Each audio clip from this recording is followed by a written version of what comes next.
It might be time for LAFC to change its approach after it was predictably eliminated in the Club World Cup. Paying college athletes has opened a window into the recruiting process, and it looks pretty damn gross. And an underwhelming Lakers center might be due for a raise that the team won't meet. Good morning.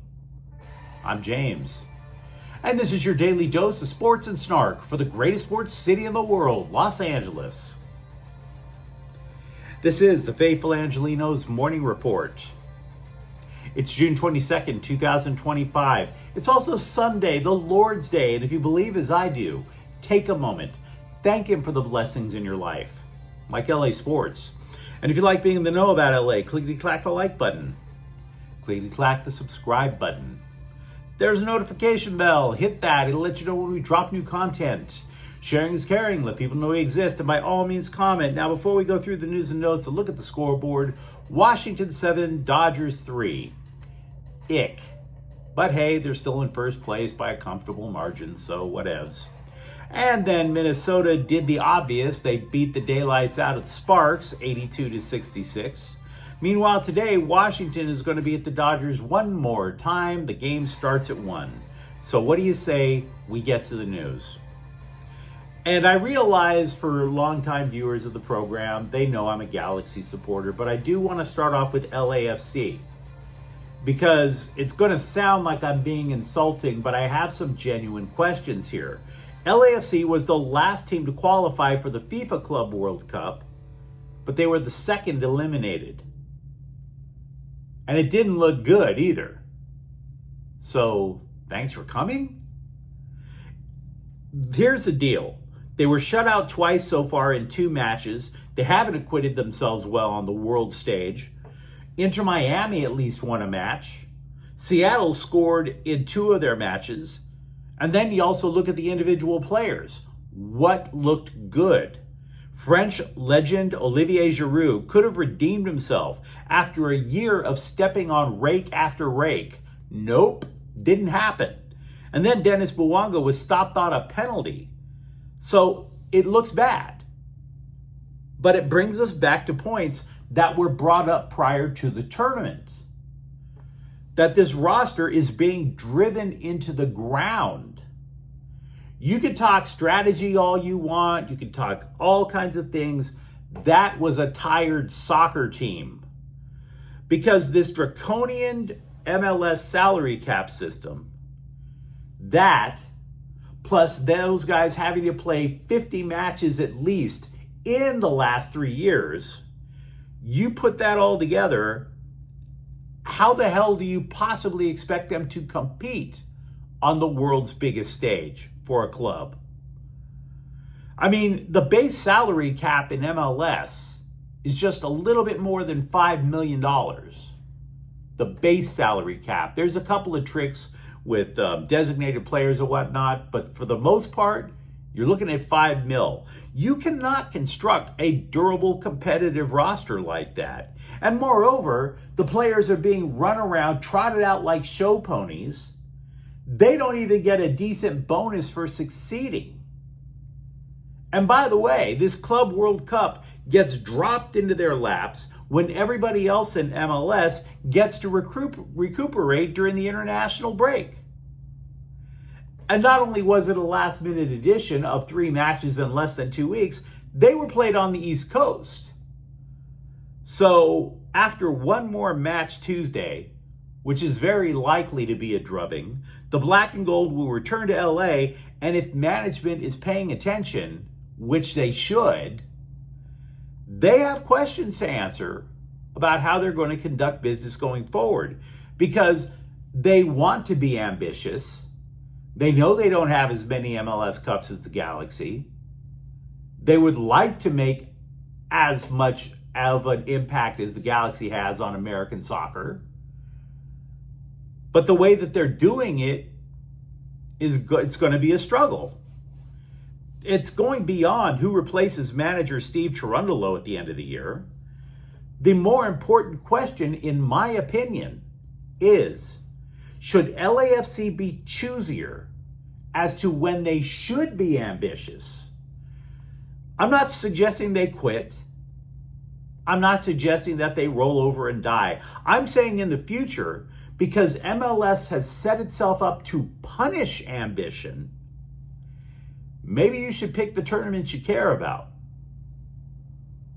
I understand not punting on MLS season games. You don't qualify for tournaments without doing well during the MLS season, and you want to win the MLS Cup. But if it's questionable whether Liga MX takes Leagues Cup seriously, why should LAFC? Why? For who? For what? The only reason the tournament exists is so MLS can make their overlords at Apple TV happy with the extra content. Maybe you go and you say, you know what, we want to take CONCACAF Champions Cup seriously when you qualify. I believe that. Maybe you do want to see how well you do versus Liga MX. Okay. Maybe, though, if you're going to the US Open Cup, you should send the B team. You've got to look for ways to try to rest your players. It is true that the Dodgers do not have a stringent salary cap. It is also true that Dave Roberts, every single day, one of the reasons Dave Roberts is beloved by his players is every single day he's like, hey, do you need a rest? Do you need the day off? We got a deep team. You can't afford to do that if you're LAFC with the way that they're doing it. They want to be ambitious, but they don't have the roster to be ambitious. You take the US Open Cup, for example. Last year, I went to see a US Open Cup match out in Las Vegas, right? The Las Vegas Lights, for much of their history in USL, were a bottom feeder. By far, one of the worst run franchises in American soccer. They play on a gnarly pitch with dead grass. The stadium's in a totally sketchy neighborhood. And yet LAFC threw out a legit starting 11 with Bouanga out there against a USL team. Why? There's also a belief among the LAFC fan base that Cherundolo manages too conservative. But here's what I would say. When you're throwing your top 11 guys out there week after week after week for 50 plus matches, I think he has no choice but to take the foot off the gas. I don't necessarily believe this is on Cherundolo. The black and gold, by the way, have a history in the last 2 years alone of getting dog tired in the summer. You could even argue that the roster, in my opinion, didn't have the legs in this tournament.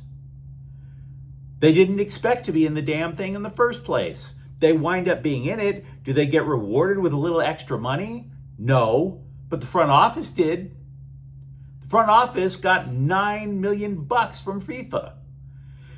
And meanwhile, MLS has no desire, none, to let any dimes go to the players under the current collective bargaining agreement. They're not even getting crumbs. So who watches out for the players?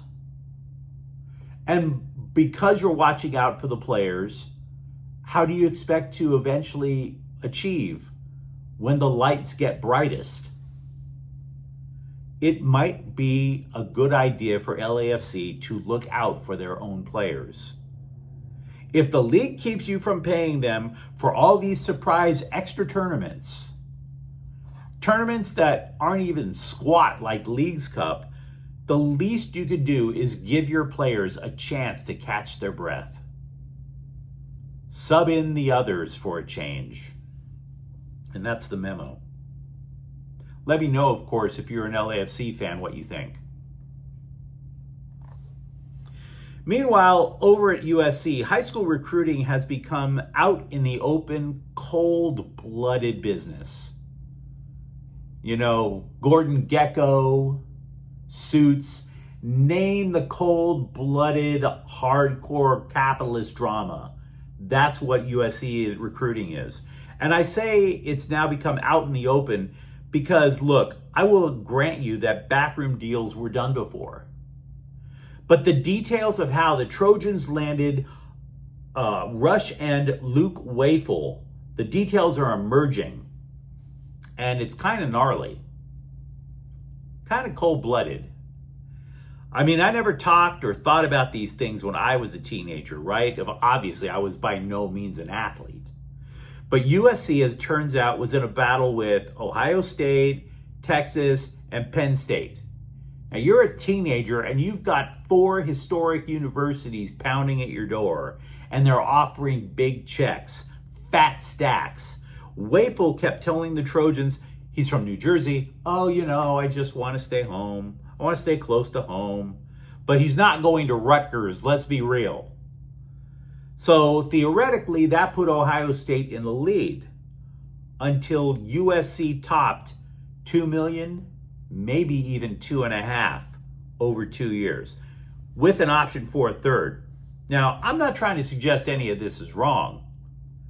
I'm not mad or at anyone over this. All I'm saying is you're going to get bidding wars where people are lying to you, including the player. The player or the player rep, a teenage rep, is lying to you. And it makes you wonder, if this has been going on for years behind closed doors, who the hell is calling the shots? And by the way, to whoever is calling the shots, you do realize you're talking about a kid, right? I mean, this is making Honey Boo Boo's mom look well-centered or something. I mean,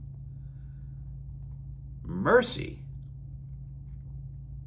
An open, cold-blooded bidding war full of lies just to try to squeeze that extra dime. The Jaxson Hayes non-era with the Lakers is likely coming to an end, and all things being equal, I don't think this is something to credit new ownership for with the Lakers. Mark Walter didn't go up to Jeannie Buss and say, I'll buy the team on one condition, cut Jaxson Hayes. I really don't think that happened.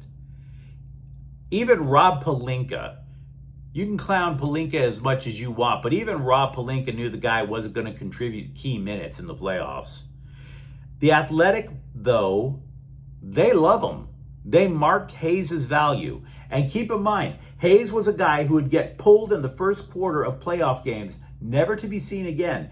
They value him with a contract at $5.2 million. Do you really think the Lakers are going to match that? Do you? With the limited cap space that they have? For a one-dimensional guy, and by the way, that one dimension is super limited. Catching lob passes for 10 minutes.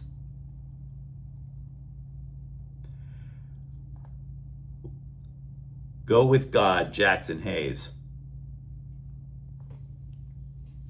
Okay, it takes a year for most people to recover from surgery to the anterior cruciate ligament, which is in the knee. Sparks center/forward Cameron Brink blasted her knee out a year and 4 days ago.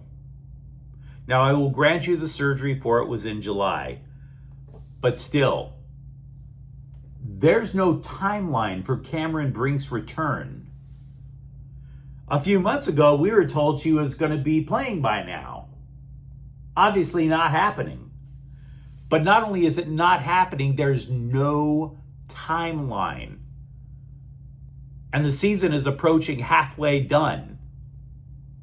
Now, if you want a succinct reason as to why the Sparks are 4-10 and likely to miss the WNBA playoffs for a 5th consecutive season, know this. Opposing teams are shooting almost 66% from 5 feet away from the basket or closer. In other words, the low post. It's the worst percentage in the WNBA, and it's made possible because Brink isn't there. This is why random fans are asking if she's more addicted to the paparazzi than posting up. That she's more about the red carpet than rim protection. And of course, once somebody went online and asked it, not me.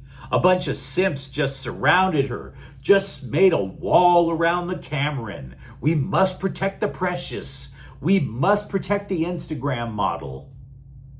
And they all fired back at the guy. But with each passing day, that critique becomes more plausible. And of course, Brink was like, oh, to all of her simps. Brink just stood upon high and looked at all of her simps and said, thank you to those who understand ACLs can take a year, unquote. Well, great, it's been a year. Where are you? Care to fill us in? I'm not expecting you to play without taking a break, but you're not playing at all. So where are you? Because until you do fill us in a manner that's not defensive and whiny, maybe people will believe you want to play basketball instead of using the WNBA as a stepping stone to a modeling career. The sparks stink again, and we have no idea if Cameron Brink actually does want to play.